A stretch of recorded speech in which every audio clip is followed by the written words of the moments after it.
day, critical learners. Welcome to today's technical science lesson. My name is Mashuduma Mamboro. This lesson is brought to you by the Gauteng Department of Education in collaboration with Bonus Discovery Center and broadcast by Kamara Research and Development. As for today, we're going to consolidate paper 2. You have written a mock exam. I hope you have enjoyed the paper, so we're going to go through that, give you the memo as well, and different ways that you should have done these questions. So I'm hoping that you are going to enjoy this lesson. Without wasting of time, remember we said this is materials that we're consolidating today. Remember paper 2 is materials and chemical change. So we're only left with chemical change to complete the entire paper 2. So we're left with your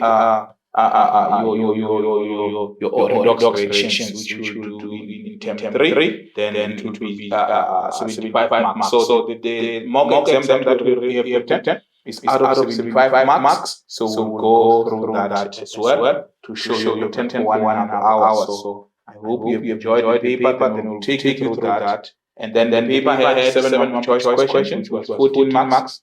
And we had we are staying here. Spend at least 1.2 minutes for every 1 mark in technical science. So you will spend about 16 minutes doing the multiple choice questions. And then you will have structured question or long questions, which had 71 marks. And then totally 75 marks you wrote for 1.5 hours. Even our session will be 90 minutes. So I'm hoping that I'll be able to do this paper in 90 minutes as you expect to answer this paper in 90 minutes. Now, without any waste of time, let's go to question 1, which was multiple choice. Remember, we had 14 marks with 7 questions for multiple choice. So here, with various options are provided as possible answers to the following question. Choose the answer and write the letter A to D. So your responsibility is only to say 1.1 or 1.11, then you indicate that the answer is D, A, B, C, or D. So you have to choose like that. So your responsibility is as good as that.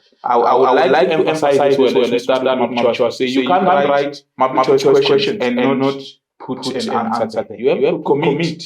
You can't leave an empty space because it's only you have 4 options. You still have 24%, 25% chances of getting the answer. So ensure that of all the multiple choice questions, there is a letter there that will either A, B, C, or D. Even if you're not sure of the answer, make sure that you commit for some answer because you can't leave empty space for multiple choice questions. Remember, each multiple choice question has 2 marks. So it's 2 marks too many. Remember, it's out of 75, and then you have to ensure that you answer all those questions. So we're saying for question 1 multiple choice questions, starting with 1.1 D, we said this is an alkane because alkanes have maximum number of hydrogen. So we know. We said option number A is a disruptor because all our general formula they start with CnH2n. We don't have any general formula that starts with CN4n. So you are able to see that, and you are choosing C because alkanes they have maximum number of hydrogen. So you have to understand that now we got that 2 marks. Then we are able now to move to question 1.2. When we move to 1.2, is saying consider the compound. So you are given the compound there. You know what you have to do. The very first step is to identify the longest carbon chain. So you will know that this is carbon number 1, carbon number 2, carbon number 3. Then you know when it's 3 carbons, you know that is prop. And because there is not any double bond, it's saturated, so it must be propane. So the longest carbon chain is able to give us the propane as the longest carbon chain. Now, propane in carbon number 2, we have a chloro there. So you will see that it will now be 2-chloropropane. So you're able to check that. It's important that you name the structure and then you go to the answer, you look for the correct answer, which will be option number C again. So 1.1 was C, 1.2 is C again. So you are able as well to get 2 marks. Now, hoping you are getting well. You are doing well in terms of these multiple choice questions, and we are saying collect as many marks as you can. Now, which one of the following is true about this compound? The compound is tertiary alcohol, primary alcohol, secondary alcohol, or secondary alkane. So you are able as well to look at the structure. Remember, we are saying for you that for your options. the structure there that I should have indicated should have given you the structure that has the carbon that is bonded to the OH was bonded to 3 other carbons. So you know that if the structure that is bonded to the hydroxyl group is bonded to 3 other carbons, so the carbon bonded to the hydroxyl group must be bonded to 3 other carbons, then you will refer to it as a tertiary alcohol. So for a tertiary alcohol, we're saying a carbon bonded to the hydroxyl group is bonded to 3 other carbon. I didn't give you the structure there. Then you are able to see the structure. You will always see it like that. So we're saying A for 1.3, 1.4. Which one of the following substances have the highest melting point? Highest melting point. So you will see we have C4H8, we have a C4H10O, we have a C4H8O, we have a C4H12. So you can see that if you are looking for highest melting point, remember, when you increase the strength of intermolecular force, you increase the melting point. As you increase the boiling point, you increase the viscosity. The only thing that decreases when you increase the strength of the intermolecular force is vapor pressure. So in this case, you're able to say, okay, the one that is having the highest strength of intermolecular force, it will have the highest melting point. So you have to check already. You will know that alkenes and alkynes, they have London forces. So you are able to say, oh, this one has London and this one has London. So you know that those ones, I'm taking them out. Why? Because they all have London forces. London forces are the weakest. But immediately when you see oxygen, you know there's a possibility of being a dipole, or being the hydrogen bond. So you have to check now. How do you check? You will draw the structure. Remember, C4 is saying we have 4 carbons that are bonded together. H10, it means we have 10 hydrogens. So you can see it's 1, 2. Then you can count your hydrogens as you draw them. Then you will have like that. So you can see that, okay, our structure is 1, 2, 3, 4, 5, 6, 7. So you can see 7, 8, 9. We have oxygen. For us to have 10, it means it must be OH there. So you see, oh, B is an alcohol.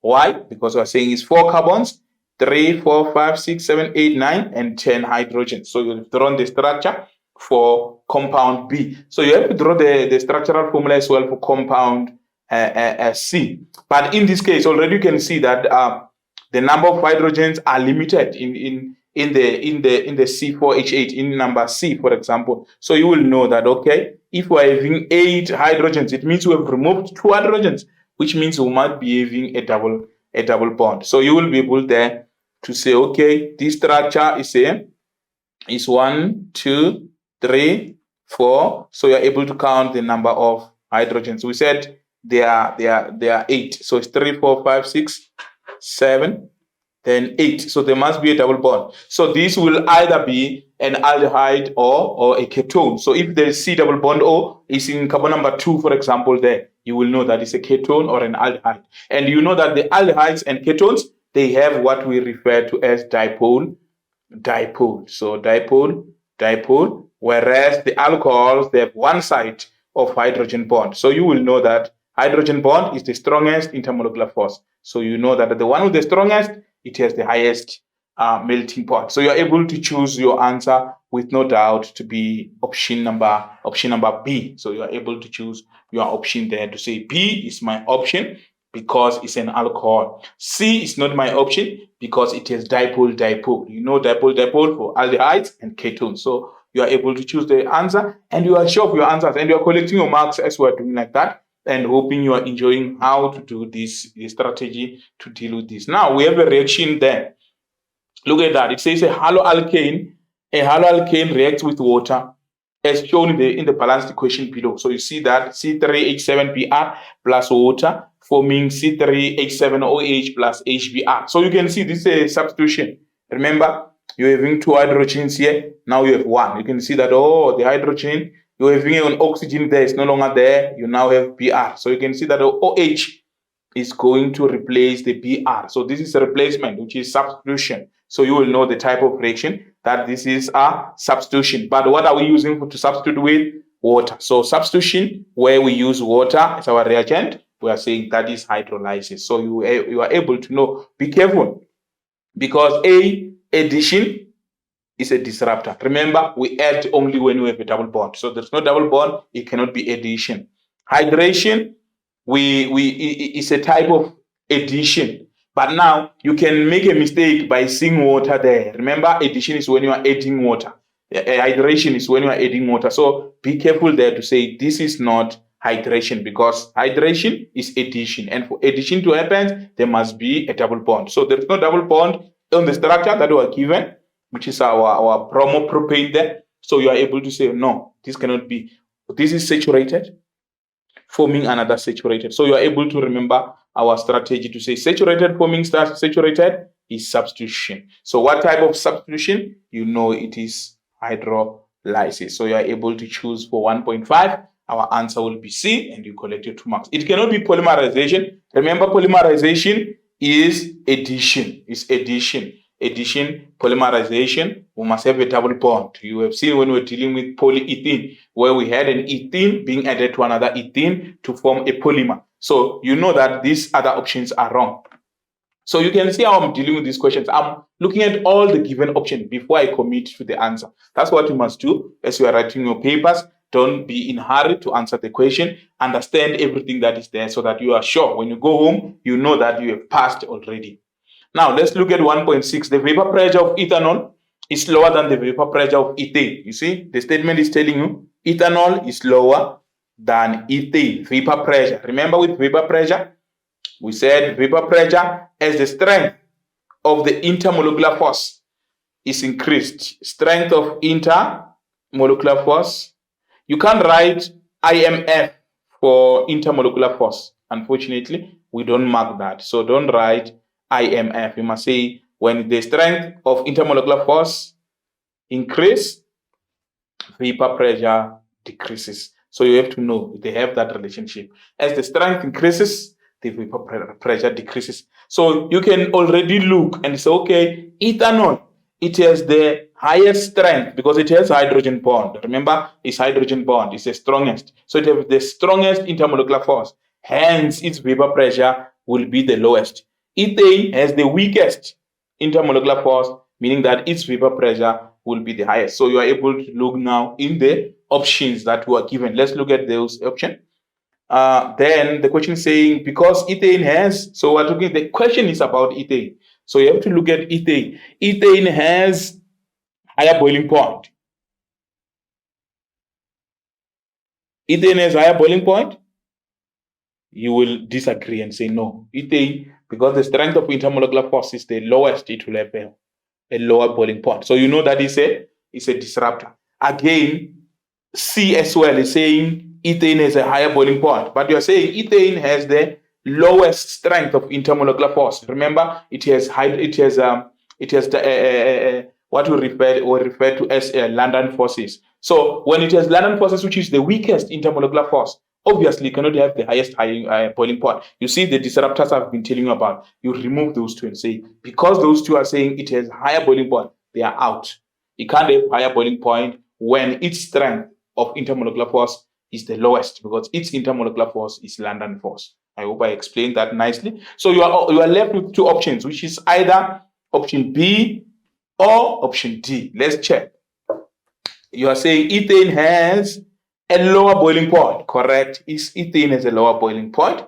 Even the first part of this answer, ethane has a lower boiling point. So this first part is correct for B and D. But let's look at the last part. And so it must qualify for both lower boiling point and stronger. Does it have stronger intermolecular force? Ethane, does it have a stronger intermolecular force? No. So it doesn't have a stronger intermolecular force. So it has a lower boiling point and a weaker intermolecular force. So you see, you are able to do your investigations. You come to a conclusion to say our option there will be option D. So 1.6, we're saying is option D because we are saying ethane has a lower boiling point and there's a weaker intermolecular force. I hope we're moving together. Now, our last multiple choice question is based on the electronic properties of matter. Remember, we talked here about intrinsic semiconductor to say for intrinsic semiconductor, Which one is an example of intrinsic semiconductor? You will remember for intrinsic semiconductor we have used silicon. You'll remember we've been using silicon and phosphorus, those two popular ones in terms of our semiconductor. So 1.7, the answer will be A, because you remember that's how we have done it. So that is your multiple choice. You will have collected your 14 marks, and now you are moving. You are saying, now I'm left with 61 marks. I must go and collect the 61 marks, starting with question 2. So without any wasting of time, we go to question 2. Now, in question 2, you are given a nice table there to say the letters A to F in the table below represent 6 organic compounds. So we have 6 organic compounds.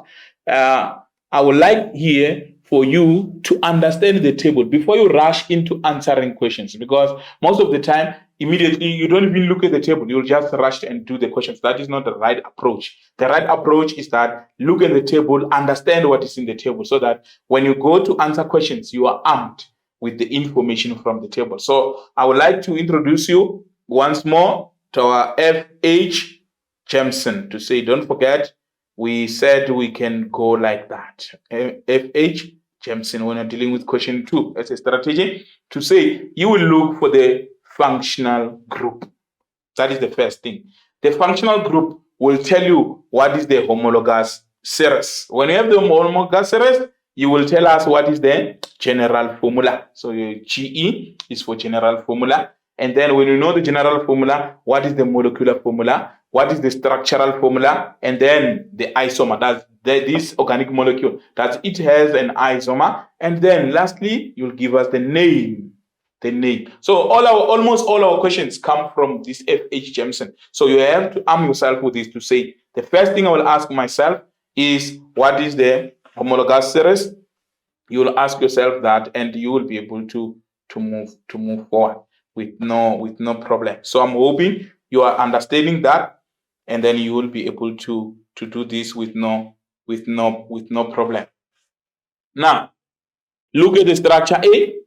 What is the functional group? A functional group is that which differentiates an organic molecule from alkanes. Look at it that way, to say all of them, they will be having everything alkanes have, but there will be something unique about that structure, then that differentiates it from the alkanes. Then that is your functional group. In this case, in the event, well, immediately when you see we're having a C double bond O there, what we refer to as a carbonyl group.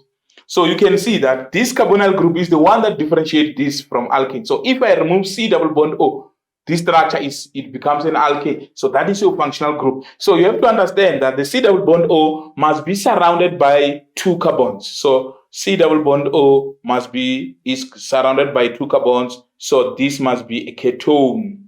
You see now, you are able to see that, this is a ketone. It's a ketone because it has a carbonyl group.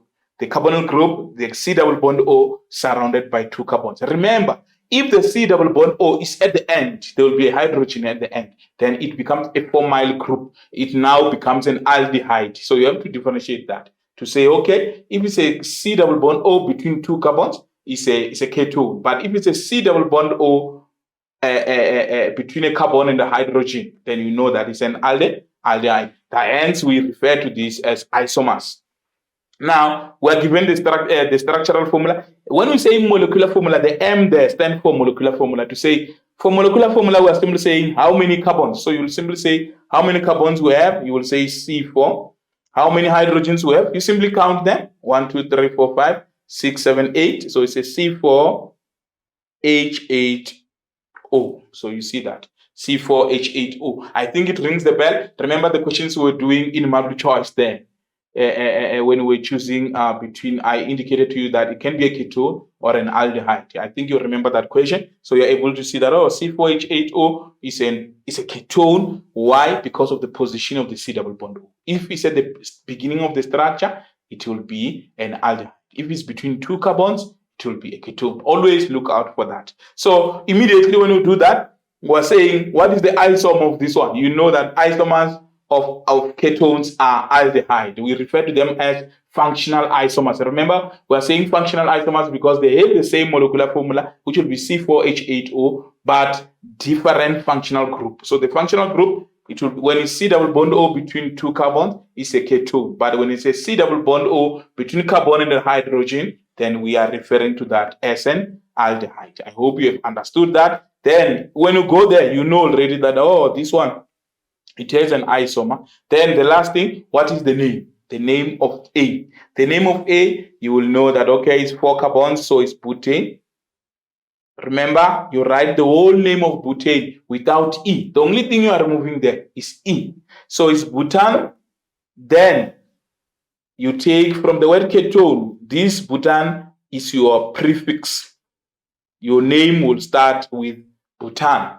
Then you'll remove the E and replace it with the suffix. You take the suffix from the ketone, the last O-N-E there. You see, you put it there. Then this will be butanone. Remember, when you're dealing with butanone, you are not to worry about the position of the C double bond O, because even if the C double bond O was in this carbon, it will still be butanone. So hence we just say butanone. But from pentanone, you will say pentanone or pentanone, depending on the position of the C double bond O. You see, so because this one, the C double bond O is in carbon number 2, so even if we move it, it will still be in carbon number 2. We'll refer to the structure as butanone. You see, F.H. Jameson, you were able to dissect A and you understand everything about A. Now let's go to the next structure, which is number B. Now, the main thing here for you is to ensure that you are able to see that, okay, it's a structural formula, but with a little combination of condensed, because that's CH3, CH2. Remember, we said structural formula, you show all the bonds. So this one, there's a mixture, because you can see there that here we didn't show the bonds between the carbon and the hydrogens. So that must it must be condensed. However, the rest of the structure here, except for the CH3, is a structural formula. Now, the first thing, you number the longest carbon chain. So you are able to say, okay, when you are numbering, you must number closest to the functional group. So the first thing that you must do is that functional group again, to say, where do we find our functional group? Our functional group is that carbon-carbon triple bond. So you see, this is an alkyne. Alkyne because it's an alkyne because we have carbon-carbon triple bond, which is the functional group. So it's able to tell you the homologous series. So the functional group tells you the homologous series, to say, if this was not in the structure, this would have been an alkane. Remember what I said? You are always, for you to identify the functional group, you are saying, if this was an alkane, what is that which was not supposed to be part? So this C triple bond C was not supposed to be part. It will have been an alkane. Now, we are saying now, C triple bond C, carbon triple bond carbon, you will number from that side. So this will become carbon number 1, carbon number 2, carbon number 3, carbon number 4. Now you are spoiled for options. You are spoiled for options.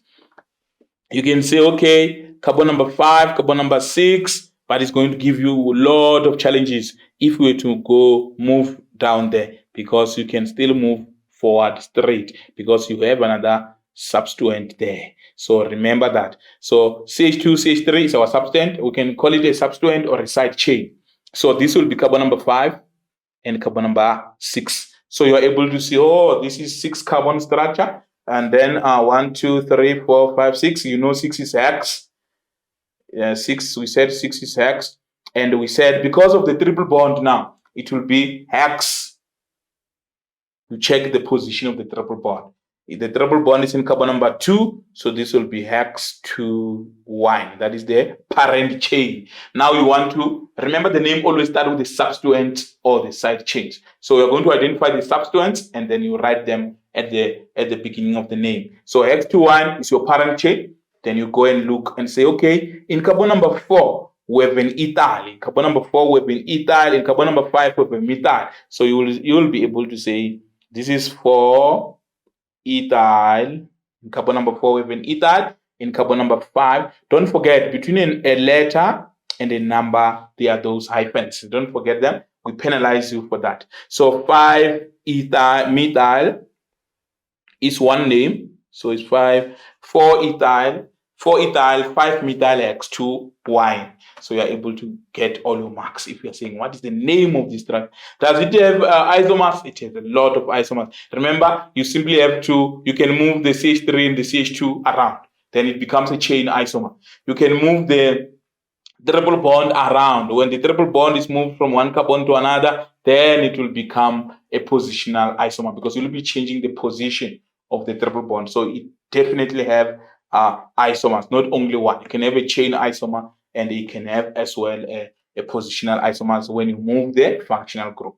Now, we have 2,4 dimethyl pentane. Exactly on this one, when you look at it, definitely you will have to draw that structure and say it's a pentane, which means it's 5 carbons. So if it's a pentane, it means it's 5 carbons, single bonds, because it's a pentane, it means it's saturated. 2.4, so it means in carbon number 2 and carbon number 4, you have a methyl. So you have to write that. Then you indicate all your hydrogens. So it's carbon number 2. This will be carbon number 1, 2, 3, 4, 5. So you're able to say, oh, we have a methyl in carbon number 2 and carbon number 3. Remember, if you are doing structural formula, you must show all the bonds between carbons and hydrogens. All the bonds must be shown. So even on these carbons, to say we have hydrogens there. So don't forget to do that. You show all the bonds. Nice. So you are able to say, okay, this will be the structural formula. And then we can have a molecular formula. And then 2.4 dimethyl pentane, you can see that we can have chain isomers because we can simply change the position of the CH3s. And then we have chain isomers. So definitely the structure will have isomers. You are given butan 1-ol. The 1-ol there is simply telling you that in carbon number 1, we have an OH. So you put an OH there. Then you're able to show all the hydrogens. That's what you will do before you rush into answering the question. You will have done this because you know we're going to ask you these questions. Then already you've analyzed the question. You understand what is the question all about. Remember when I was doing number A, I was able to say to you that A is a ketone because the C double bond O is between 2 carbons. So this definitely will be an aldehyde because the C double bond O is between the hydrogen and the carbon. So when it's not 2 carbons, it's an aldehyde. But when the C double bond O is between 2 carbons, it's a ketone. Now, we have now C2H4O2. So you will see that C2, that must be 2 is eth. So it's eth, but it has two oxygens. Remember, 2 oxygens. The structure that have 2 oxygens are our structures. It will be an ester and a carboxylic acid. So you have to know that this can give us ester and they can give us a carboxylic acid. Remember, in ester and carboxylic acid, they are isomers. So they are isomers because they have the same molecular formula but different functional group. So what will be our carboxylic acid that we can have with 2 carbons? It will be ethanoic acid. So you have to know that it can be ethanoic acid because it has two carbons, but it can also be an ester. So an ester with 2 carbons will be your methanoid. So you have to know that it's either this will be an acid or an ester because of the 9 homologous series that we do, only 2 have O2, which is an ester and a carboxylic acid. So I hope this has helped you to say you will analyze this question and understand the table before you go to the content. Let's rush now and go to the questions. I hope we are still doing well with time and you understand what we are doing and you are enjoying the lesson. Now look at this. We're saying write down only the letters. So it's very much important because if we say write down only the letters and then instead you draw the structure, you didn't follow instructions. So it's very much important that you write only the letters. Now we're saying each of the following, that represent each of the following, an alkyne. So you will have seen in number B, we said we have an alkyne there. Then you just get your alkyne, then you get, you are saying alkyne is B because it is a carbon-carbon triple bond. You have analyzed it already, you know that it's an alkyne as we indicated there. A ketone, you will have seen that, we have done that. A ketone, we said is A. An aldehyde, C double bond O between a hydrogen and a carbon, is number E. So you can see you are just reproducing the memoranda which you have produced again, and then you are not going to waste much of your time. Hydrocarbon, remember a hydrocarbon an alkyne is a hydrocarbon as well. So you don't have to forget that an alkyne is a hydrocarbon. Remember, we're saying a hydrocarbon is made up of hydrogens and carbons only. So you will have seen that B is made up of hydrogens and carbons only. Even C is made up of the same. So your answer here will be B and C. Hence, it's 2 marks. That number of marks, you must look at it because it's telling you how many answers you are supposed to give. So even the name there, we didn't say hydrocarbon. We said hydrocarbons in it's plural. So it shows that we need it's more than one. And alcohol, you were able to check OOL there, butanol number D. So you're able to say number D is an alcohol. Look at the number of marks there that you have collected. 6 marks. So you are doing well in terms of that. I hope you have understood that and you will rectify the mistakes that you have done. We're saying again, question 2 is continuing. So hence we're still showing you the table so that you can be able to refer. So 2.2, we're saying to which homologous series do the following compounds belong? So you're able to check and it's okay. To which homologous series do the following compounds belong? Compound C, homologous series. We talked about that already. This. Okay, it's an alkane. It's an alkane. It's just that it's a branched alkane, but it's an alkane. Compound F, so you are able to move compound F. Remember compound F, I said carboxylic acid or an ester. So you have done your memorandum already by that practice that you were doing at the beginning. So you're able to say this can only be ester or carboxylic acid. Write down the IUPAC name of compound A. We're able to do that to say it's 1. You number closest to the functional group, so it's 1, 2, 3, 4. We indicated already that this is butanol. I've even indicated that it doesn't matter. You don't necessarily have to say butan-2-ol because we don't have any other butanol except this butanol. So even if you move the C double bond O to carbon number, this carbon, it will become carbon number 2. So still it will still be butanol. So you just refer to it as butanol. Now, that was compound A. Compound B, homologous series compound B, we already indicated that this is an alkyne because it's a C triple bond. So it's an alkyne. Look at the number of marks that you are having there. To which homologous series do the following compounds belong? Then you were able to do that in terms of question 2.3, question 2.3.2.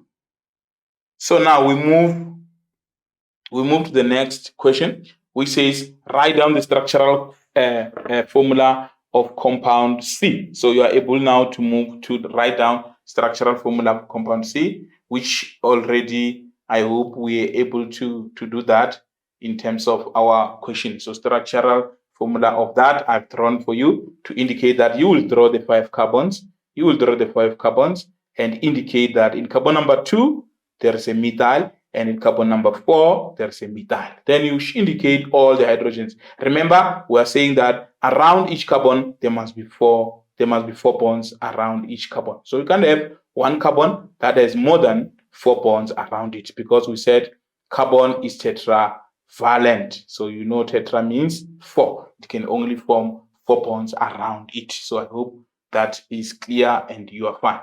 Now, molecular structural formula of compound D. So we have molecular structural formula for compound D. So we are able to go to that molecular formula for compound D, which is our question there. So you are able to draw that for compound D, and then you move like that. So I want to go back to the question. Molecular structural formula for compound D, which is 2.4.1. So you will be able to draw that structure with no problem. Now, the next question will be compound F is a structural isomer of ethanoic acid. So compound F is an isomer of ethanoic acid. Remember, we said that it's either a carboxylic acid or an ester. So if we say these two, we said they are functional isomer. So they are still talking to what we talked about to say this has an isomer. So they're saying if this is ethanoic acid, if compound F as I indicated on this question, that is either ethanoic acid or methyl methanoate. So this is the question. So we're able to do that in our preparation. So define the term structural isomer. So you are simply saying structural isomer have the same molecular formula but different structures. Now, which is your question 2.5.1. Compounds with the same molecular formula but different structural formula. So you got your 2 marks for saying that. Compound F is prepared by reacting a carboxylic acid with an alcohol in the presence of concentrated sulfuric acid. So you are able to see that this type of reaction is what we call esterification. We are forming esters. Remember, esters are formed between an alcohol and a carboxylic acid. Our catalyst is concentrated sulfuric acid. Function, I've answered, 2.5.3 by saying that function of sulfuric acid there is a catalyst. So you are able to look at it and say this has been the catalyst for this particular reaction. Arabic name of carboxylic acid. So you are able to say, okay, if the name of the carboxylic acid will be methanoic acid. Remember, we want to form methanoate. So it's methanoic acid. Structural formula and Arabic name of the ester produced. So you have to draw now the structural formula of the ester produced. Remember, we are saying here, I'm happy to take you through so that I remind you about esterification as a process. So we're having methanol. It's an alcohol. It's a methanol with an OH there. So we're having methanol and methanoic acid. So our structure will be methanoic acid and methanol. You are able to see that. Now, you remember, if you have a CH3, if you can remove this OH and this H to form water, we are now able to remain. Look at what we are remaining. Remember, CH4 is methane. And if we remove from methane one hydrogen, it becomes methyl. It means it becomes an alkyl group. So this will be methyl because we took away the OH. Remember, this is an acid. It will give away the hydrogen ion. So what will happen is that now we are left now with methanoate. So this will be methanoate. Then the product form must be methyl methanoate, which means you just draw this structure without the OH and the H. So you simply now draw the CH3, which is your methyl, and you draw the oxygen there, the C double bond O, and the hydrogen there. Remember, this is our functional group for esters. So you're able to see that methyl methanoate, methyl methanoate. So you are able to get that and you don't have any problem. So the question was saying of the ester produced. So the only answer that we were expecting you to write for us is the ester that is being produced and the name, that is methyl, because it said write down structural formula and name. So you're able to see that the name is methyl methanoate. So you will get the mark for that, and then for the structure as well. So I hope you have understood, and whenever you see question 2, you will do everything and you will collect all the marks. Now, without any wasting of time, we'll move to question 3. Now, in question 3, we're going to deal with now physical properties. Remember, we do 4 physical properties. Our physical properties is our melting point, our boiling point, our vapor pressure, and viscosity. So we do 4 of those. We have defined melting point. We said the melting point is not a point. Remember, immediately when you say melting point is a point, we take the mark. Melting point is a temperature. So don't forget. It's a temperature at which, forgive me for not writing temperature in full. So it's a temperature at which the solid phase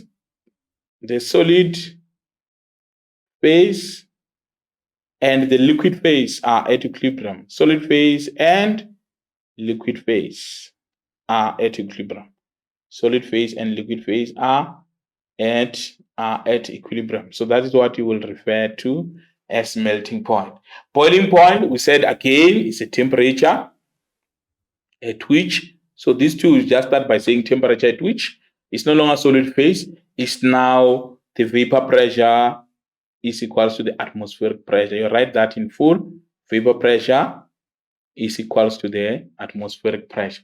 Now we go to the definition of what is vapor pressure. Vapor pressure, we said, is a pressure exerted by vapor at equilibrium with its liquid in a closed system.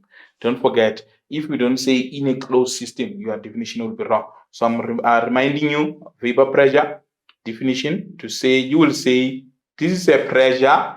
Who's exerting the pressure? Is exerted by vapor. So it's a pressure exerted by vapor at equilibrium with the liquid in a closed system. So you must say all those ways when you're defining. Now you will remember, we usually in a simple way you will define viscosity as the measure of the resistance of fluid to flow. So resistance of fluid to flow, measure of resistance of fluid to flow. That will be your viscosity. So I'm saying, as you check the time, you're saying how long will it take for this liquid to flow. For example, if you put water and oil, which one will flow faster? You know, the one that flows faster, the other one will flow. It will be slower. Then that is how you will measure the viscosity of a substance. I hope you get that. Now, which means I've already defined for you now 3.1.1, because he's saying define the term viscosity. So we're saying that it's a measure of the resistance of a fluid to flow. Give a reason why the compounds A, B, C are said to be saturated. A, B, C, they are saturated. Remember that S, it must remind you, they have single covalent bonds between carbon atoms. So you are able to say, because they have single covalent bond between carbon atoms. It's not just between anything, it's between carbon atoms. So we refer to them as saturated. So you are able there to get your full marks if you are able to say that oh, the key reason is that they have single covalent bond between carbon atoms. Then we say they are saturated. For the investigation, write down the independent variable. You have to understand what is independent, what is dependent, what is controlled. Where we talked about these variables, but it's good to always refer back to them. Dependent is what you are measuring in that experiment. So you measure the dependent variable. And then independent is what is we are changing. What is changing in this experiment is the one that you change. So the one that you change is an independent. The one that you are measuring is your dependent, while the one that remains the same, remains constant, does not change. The one that remains the same is our controlled variable. So you have to know those three variables at all the times, so that you are able to, for every question 3, look at question 3 as an experiment where you are having, or investigation where you are having your dependent variable, independent variable, and control variable. So that is the first question you have to ask yourself, to say what is that which we are changing in this experiment. So if we look here, they are saying learners carry out an investigation into the viscosities. So it means we're going to measure viscosity. So that is our dependent variable, what we're measuring. So we're going to look at the viscosity. And then of 3 organic compounds, A, B, C, of equal volume. So we're controlling the volume. The volume remains the same. So you will see that volume will be our controlled variable, while viscosity will be our dependent variable. Independent is what is changing. Look at this. Hex, you said is 6 carbon. Hept, 7 carbons. Oct, 8 carbons. So you can see that the chain length is increasing. So you are able to say, oh, what is increasing here? The independent will be the chain length.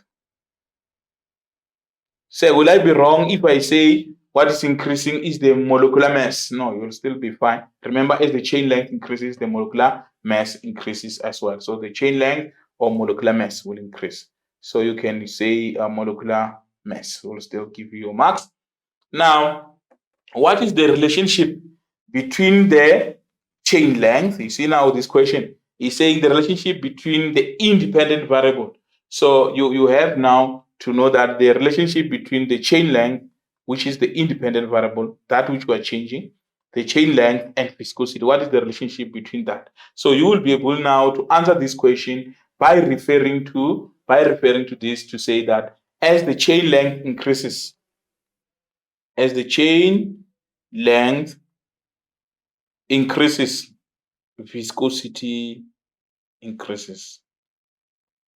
So as the chain length increases, viscosity increases, which means as the chain length increases, the strength of the intermolecular force will increase. And as the strength of intermolecular force increase, the viscosity will increase. Remember, as the strength of intermolecular force increase, more energy will be required to overcome the intermolecular force. So don't forget always to refer to that, to say we look at the chain length as our independent, and we are saying how is this chain length going to affect. So we're going to compare the strength of the intermolecular force to say this: as the chain length increases, the strength of the intermolecular force will increase, meaning that the viscosity will increase. So chain length increases means increase in the strength of intermolecular force. I indicated when we start that don't say increase in the strength of IMF.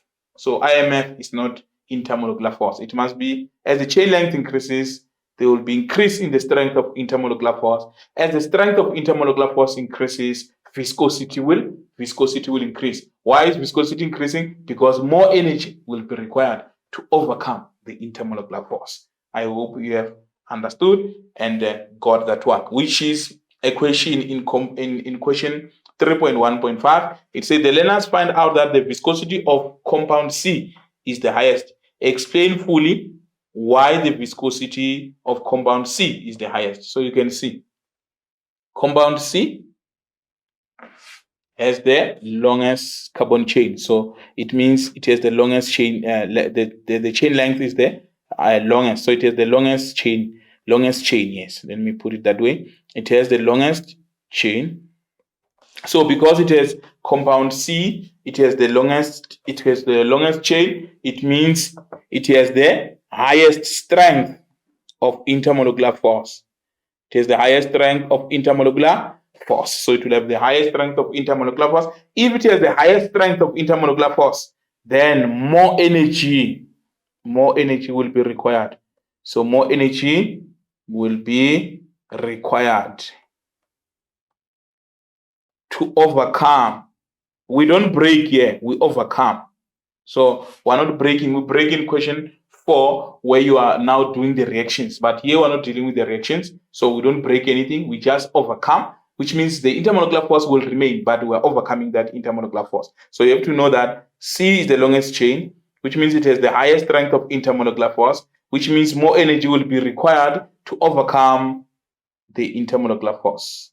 You can even name the intermolecular force. Remember, the intermolecular force that we are having here is because all of them are alkanes. They have London force. So you can even refer straight, instead of saying to overcome intermolecular force, you can say to overcome the London forces, because that is the forces that we find in the structure of hexane, heptane, and octane. All of them, they have the same intermolecular force. So we're able now to talk to that, to say now this is how you will collect your marks for 3.1.5. Yeah.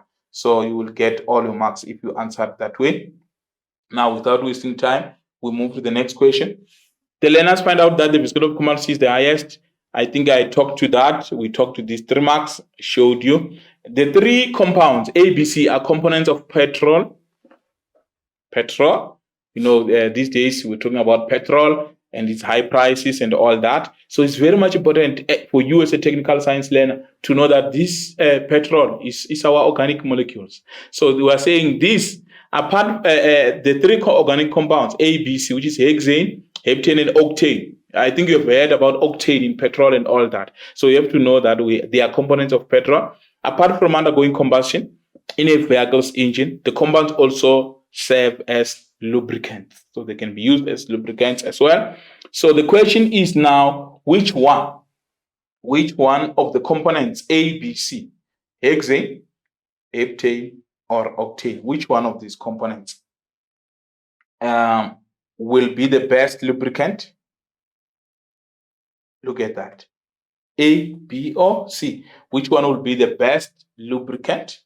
And you have to give reason in terms of the what? Of the viscosity of the compound. So this is a very nice question because it's related to our day-to-day life, because we're using petrol almost every day. Now, you will be able to say, okay, the one that will be the best lubricant, it must be compound C. Why compound C? Because it has the highest viscosity. Remember, we said as the strength of intermolecular force increases, viscosity as well increases. So it will have more resistance to flow. So remember, we said the fluid is resisting the flowing so that it doesn't just become runny. It stays there where you want it to be, as whatever you are lubricating. So you will have seen when you're using greases, it's not runny, it's more joined together. So you're able to see that as we refer to that. Now, that is your two marks. Now, question 3.1.7 was referring to combustion. Remember combustion? We said here you can have our hydrocarbons, and that are now you are adding oxygen. Immediately when you say complete combustion, it means you're going to form carbon dioxide and water. So which means we can have an alkane plus oxygen. They are reacting together to form carbon dioxide plus water. Don't forget, these are exothermic reactions.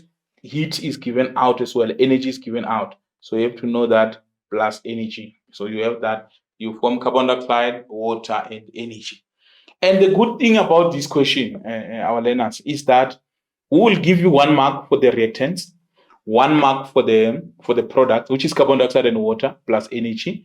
So you already have 2 marks just for writing reactants and products. Then the last mark would be for balancing the equation. So it's very much important that you are able to collect all the 3 marks. So we are saying now, write down the balance equation for the complete combustion of compound A. Remember, compound A is hexane. By using what? Molecular formula. Listen to that one. Immediately when you say use molecular formula and you decide to use structural formula, already we're going to deduct some marks because it didn't follow instruction. So we're going to use now compound A, which is hexane. Hex is 6. So you know that we have 6 carbons. So you will draw the 6 carbon for hex. 1, 2, 3, 4, 5, 6. So you have the 6 carbons that indicate hex. Because it's hexane, it means it's now only you have hydrogens there around it. Remember, if you draw like this, you will have drawn structural formula. Did the question say draw the structural formula? No. The question said draw molecular formula. So if you draw this, you didn't follow the instruction. But at the side, you can draw your structural formula in order for you to count the number of carbons and number of the hydrogens so that you are able to get the molecular formula. Remember, for molecular formula, you are saying how many carbons? You will say this is C6. So if you are using general formula, it will be H2N plus 2, which is 6 times 2 plus 2, which is 12 plus 2. So it must be C6H14. So if you check, you have 1, 2, 3, 4, 5, 6, which is correct. How many hydrogens? Is 3, 6, 8, 10, 12, 14. So C6H14 becomes your what? Your molecular formula, because the instruction said use molecular formula. So you can't use structural formula. However, you can draw structural formula so that you are able to count the number of carbons and hydrogens if you have forgotten them. So you will get C6H14 plus oxygen forming carbon dioxide plus water. So that is where your 2 marks is. So you'll get 1 mark for the reactants, 1 mark for the products. So the other mark that you are suffering for will be for balancing the equation. Now, there are different approaches that you can use. You can say, okay, how many carbons do you have in the reactants? We have 6. How many carbons in the product we have? We have 1, so you can just write a 6 there to balance the number of carbons. So carbons will have been balanced here, 6, 6, 6, balanced carbons. How many hydrogens? You have 14. So if you put a 7 there just before the H2 there, you will get 14 hydrogens. So you are able to balance the hydrogens. And then oxygens, you are able to say, okay, how many oxygens do we have? Interesting. You have 2 this side. Let's check on the product side. You have 6 times 2. Remember, it's O2. So it's 6 times 2 is 12. Plus, on the other side, you have 7 water, 7 H2O. So that will be 12 plus 7, which is 19. So when you write 19 here, because you want to balance, remember, you will say, okay, this is 19 over 2, because you want it to be 19 both sides. So it's 19 over 2. So you'll write 19 over 2 there. Then you must multiply the entire expression by 2. Then you will be able to get 2C6H14 plus 19. Remember, when you multiply by 2, 19 over 2, it will become 19 plus 19O2. This will give us 6 times 2 is 12 carbon dioxide plus 14 H2O. So if you can check, this is balanced. You have 12 carbons. You have 12 carbons. You have 2 times 14 is 28 hydrogens, and you have 28 hydrogen. 14 times 2 is still 28 hydrogens. If you look at the oxygens, 19 times 2 is 38, and 12 times 2 is 24. 24 plus 14. Remember, this 14 is multiplying everything there, the H and the O. So it's 14 times O is 14. So you have 24 plus 14, that gives you 38. So you are able to get the 38 there that you are getting. So you are able to say the equation is what? Is balanced. Remember, that is the last 1 mark that you were supposed to get. So you'll get 1 mark for the correct reactant, correct product. And don't forget, it's plus energy. Let's always indicate. Now, plus 1 mark now to say it's balanced. So you were able to collect all your 3 marks there for 3.1.7. So I hope you have understood it. And as and when you come across that question, you will ensure that you collect maximum marks. Now, 3.2. Under 3.2, we are saying learners carry out investigation into 1. Now we are moving now to physical properties, which is 3.2. You can see is now physical properties. We're saying learners now, they carry out an investigation into one of the factors that affects boiling point. So what are the factors that affect boiling point? The following table shows the boiling point obtained for alkanes and alcohols. So you are having alkanes on the left there. You are having alcohols there. So you have alkanes and alcohols, and you are given their boiling points. The following table shows the boiling points obtained for alkanes and alcohol. See that. Now, if by merely looking here, you can see from propane to butane to pentane to hexane, you can see what is increasing. What is increasing is the chain length again. So you are having the chain length increase. You can see molecular mass is increasing. So the molecular mass is increasing as well. So you can see that. And if you look at the boiling point, if you were to look at the relationship, because we're saying don't be in a hurry to answer question, analyze the table first. To say as the chain length from propane to butane to pentane, you can see what is happening to the boiling point. It's increasing. So as the chain length increases, the boiling point increases. And one thing which is common about the alkanes, that all of them, they have what we refer to them as London force. Don't forget, the London forces we said are the weakest intermolecular forces. Now, if we look at alcohols, for example, very interesting. All of them, propane 1 all, butane 1 all, pentane 1 all, hexane 1 all. So you can see the position of the hydroxyl group of the alcohol functional group, the OH, is in carbon number 1. So that is something that you will see immediately when you analyze your table. The other thing you will check, you will say what is changing as well. You will say, oh, the chain length here is increasing. And what happens if the chain length increases from propan 1-ol to butan 1-ol, pentan 1-ol, and hexane 1-ol? You can see that as the chain length increases, even the boiling point increases. So as the chain length increases, the boiling point increases. For both alcohols and alkanes, as the chain length increases, the boiling point increases. And they were saying one of the things that are common is that all of them, they are primary alcohol. Remember primary alcohol, we said the hydroxyl group is bonded the carbon that is bonded to the hydroxyl group is bonded to one other carbon. So all of them, they are primary alcohols. And they were saying, okay, all these primary alcohols, and then as the chain length increases, you can see what is the intermolecular force that we find here. Remember, don't forget that we said alkanes, they have London forces. However, alcohols, they will have London forces. They will have a dipole. They will have now hydrogen bond. So what differentiates them is that they have hydrogen bond. So when we talk about alcohols, we think about hydrogen bond, which is the strongest intermolecular force. So when we talk about alkanes, it's London force. So if you are to compare the strength of alkanes and alcohols, you will definitely go with alcohol to say alcohol are the strongest, because we already have indicated that they do have the London forces which alkanes have.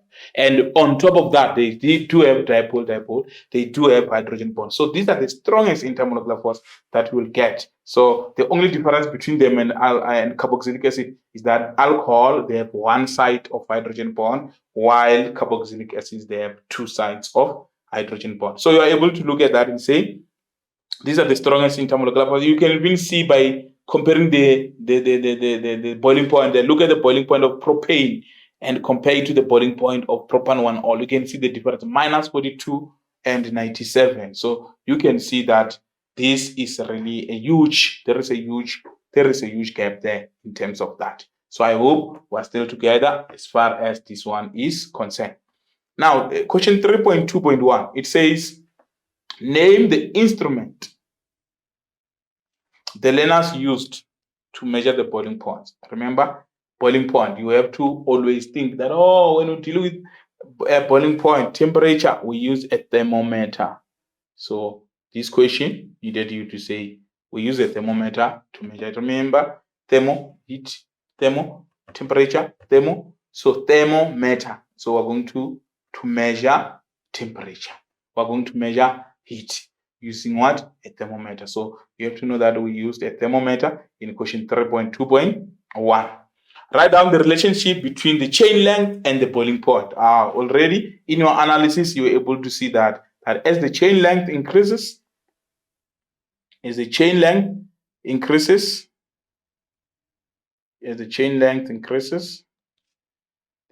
boiling point increases. So remember the order to say, as the chain length increases, the strength of intermolecular force increases.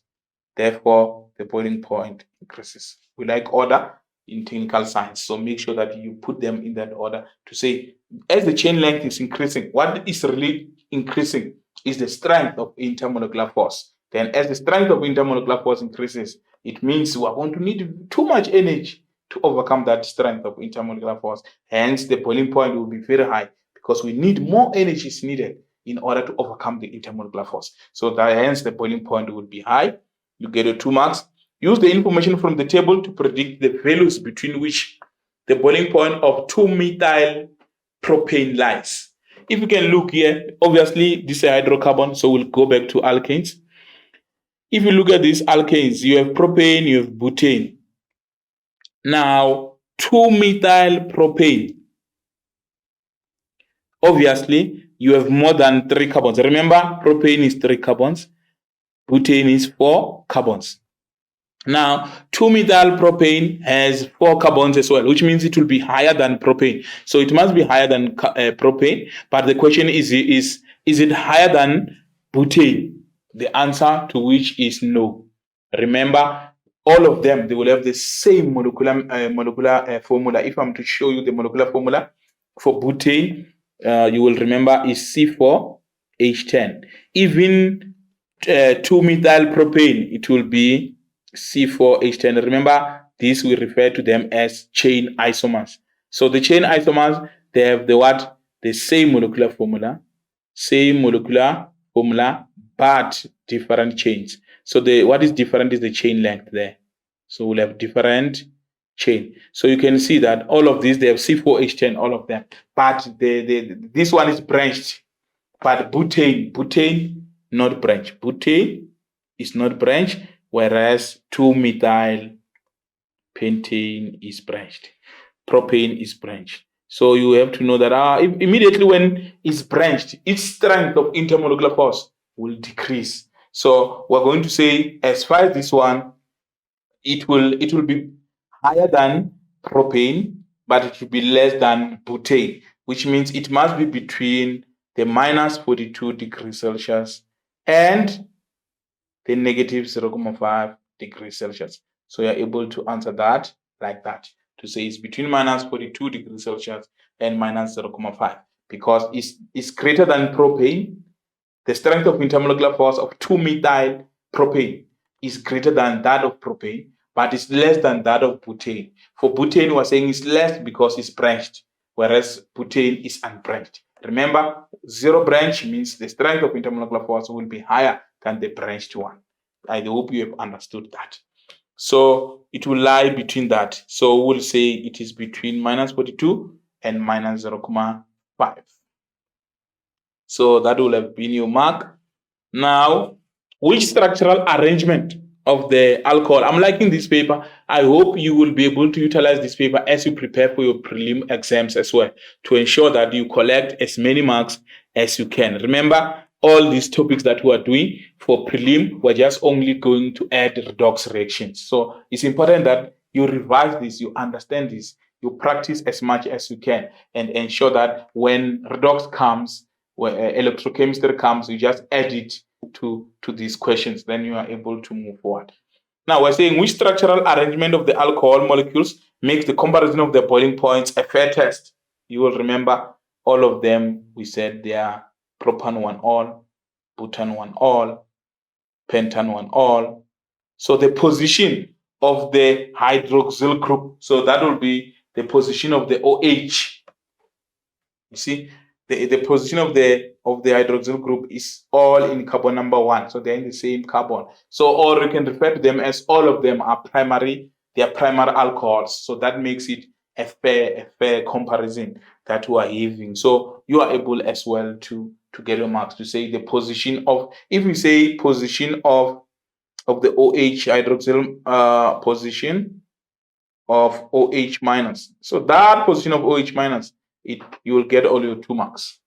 Or if you can say they are all primary alcohols, so we'll definitely give you your 2 marks. Now, that is question 3.2.4. Now let's look at question 3.3, which says, explain fully in terms of intermolecular force why the boiling points of alcohols are higher than alkanes. Now, on this one, I would like to say to yourself, is better immediately when you have different homologous series, you will know that they might not, because for example, alkynes, they all have London forces.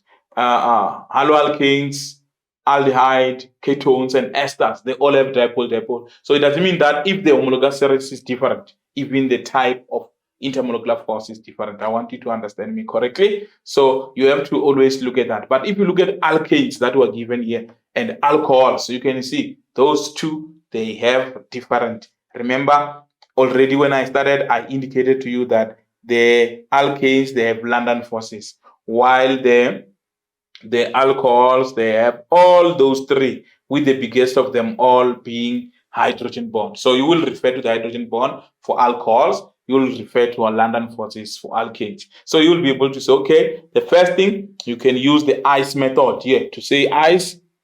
We're saying identify the type of intermolecular force. So you'll say alcohols, they have a hydrogen bond. So you'll say alcohols, alkanes, they have London forces. So you'll say alkanes have London forces, while alcohols have hydrogen bond. So you are able to say this has hydrogen bond. That will be your first mark for identifying the type of intermolecular force. And then after you have identified, which is our I, the type of intermolecular force, you are going to compare the strength of the intermolecular force. So you can use an alcohol, you can use an alkane is allowed. So in this case, you can say that the intermolecular force in alcohols, which is hydrogen bond, is stronger than the London forces. Hydrogen bond for alcohols is stronger than the London forces. So you get the next mark by comparing the strength of the intermolecular force. The last one, you will say the energy. More energy will be required to overcome hydrogen bonds or the intermolecular forces in alcohols than in alkanes, which are having London forces. So the ICE method works. Your 3 marks already divided nicely there. You identify the type of intermolecular force, you compare the strength of the intermolecular force, and then you compare the energy required to say, where do we need more energy? Remember, correct wording. Energy required to overcome the intermolecular force. So I'm saying high energy, more energy is required to overcome the intermolecular force in alcohols. The strength of intermolecular force is stronger in alcohols than in alkanes. And we're saying the type of intermolecular force is London force for alkanes and is hydrogen bond for alcohols. So that is your 3 marks, and you're able to get your 24 marks for question 3. And I hope you are preparing yourself and you are enjoying the lesson. Now we move to our very last question 4. So we're doing the electronic properties of matter. Now, when you deal with electronic properties of matter, we're talking here to semiconductors. Remember, we're talking to semiconductors. Now we said these are the semiconductors that we are using. They are tetravalent. They are group 4. You find them in group 4, like carbon. Remember when we started with organic, we indicated that carbon is a tetravalent. Throughout this lesson, I've been indicating that carbon can only form 4 bonds around itself. That is the same thing that we are saying here, that this carbon is tetravalent. It will form 4 bonds around it. Then all of this, even silicon will do the same, even germanium and graphene and alpha-tin. So even silicon will form 4 bonds around it. So you have to always remember that. Remember, when we're dealing with this topic, more especially when we're dealing with doping, you'll be now introducing these impurities to this to our conductor, to our silicon. You'll be bringing the impurities, and then it's either we usually will utilize phosphorus or boron. Remember, we're saying phosphorus is penta. It has 5 electrons in the outermost energy level. So its valence is pentavalent. It has 5 electrons. So it means if silicon needs 4 electrons, phosphorus will bring 5. If silicon needs 4 electrons, boron is trivalent. It will bring 3. So it's either will bring more or less. When you have more, it is that extra electron that is going to drive the conduction. So for us to make silicon a better conductor by this doping process, we're going to introduce an impurity. In this case, phosphorus, that will come with 5.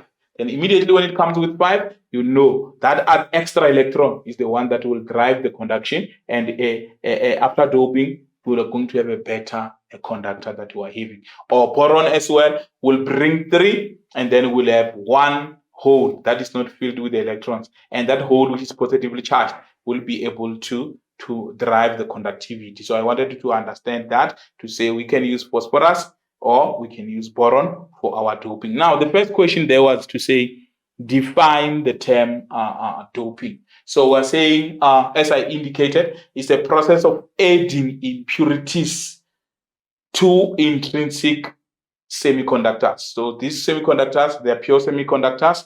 We refer to them as intrinsic semiconductors. So if you say define intrinsic semiconductor, you'll say these are pure semiconductors. Now you are having something pure. You are bringing an impurity. As I indicated, our impurity, I use an example of phosphorus, is bringing more than expected electrons. or you can bring boron, that is bringing electrons that are short of 1, then that is going to drive our conduction. So 4.1 was saying is the process of adding impurities to intrinsic semiconductors. So that is define the term doping. So we're adding, it's a process of adding impurities.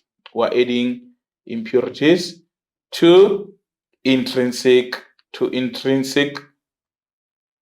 don't mind my writing, to intrinsic semiconductors. So when you introduce the impurities to pure, you are having pure conductors, you introduce the impurities to them. That is what we refer to as doping. So it's the process of adding impurities to pure semiconductors. Pure semiconductors are intrinsic semiconductors. So in this one, we decided to say define the term doping. However, the question can simply be define intrinsic semiconductor. Then you will indicate these are pure semiconductors. So those are your marks that you must just collect as much as you get them.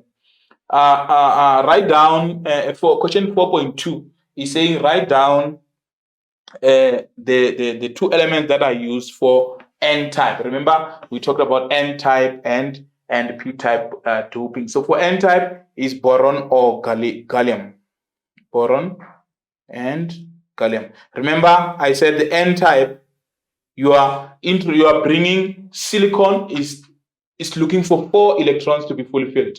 However, boron brings about 3, so that we have a positively charged hole that will drive the conduction. So I want you to understand that. But boron is coming with 3, silicon is looking for 4, so we have a shortage there. That shortage is the one that brings about our conduction. Now, obviously, now for the P-type, we'll have our phosphorus and arsenic. So we'll use phosphorus and arsenic for the P-type semiconductor. So you will have that phosphorus or arsenic for that. So you are able to now get your marks. Remember, for phosphorus, we're saying, no, phosphorus is bringing 5, but silicon is looking for 4. So you're able to do that to see that we are having extra electron. Then hence it becomes a good conductor, because now we'll have an extra electron that will be able to carry our current. Write down a reason for doping a semiconductor. Why are we bored? Why are we having doping? Why we're having a pure semiconductor? Now, why are we doping? Why are we bringing impurity to a pure semiconductor? This is to increase the conductivity of the semiconductor. So you have to understand that we want to increase the conductivity. Remember, semiconductor is between the metals, the conductivity is between the metals and the non-metals. Remember, non-metals, they are insulators. They don't conduct electricity. But if you look now at your metals, they are good conductors. So the semiconductor is in between the metals and the non-metals. So when we are doing doping, we want a semiconductor to be a better conductor than it is, the way it is. So we want to increase the conductivity of the semiconductor. So we want to increase the conductivity of the semiconductor. Now, as we move, we are saying study the diagram, the structure below, and answer the question based on it. So the very first question, which is our first question, is saying identify the structure. So if you can see, we have the P and the N. So you are able to see, okay, this is a PN junction diode. PN junction is a diode. It's a diode. You can see the diode is coming from ode and another ode. Di means 2. So we have a diode. It's a PN junction diode that is formed between that. Then when you look at the next question, in which direction will the holes move? In which direction will the holes move? Choose from P to N or N to P. So we are saying the holes will move from P to N. From P to N. Yes, you are able to get your 1 mark there. So the holes will move from P to N. Remember, we're saying P to N as that one. Then the next question will be, what is the polarity of the cathode? The polarity of the cathode obviously will be negative. Remember, you were having electrons there, negatives. They were moving towards the positive, leaving this being positive. That is all cathode. What is the polarity now of the of the cathode, we said is negative. Now write down the use of the above structure. What do we use this? We use this in what we call LED light. Remember those lights that we call it them LED light or the rectifiers. So you will use those two. That's where we use it now. Thank you very much. I think you have enjoyed the lesson, and you will definitely go and revise and prepare. Remember, you have now materials. We are now left with electrochemistry. Thank you very much. Enjoy the rest of your day.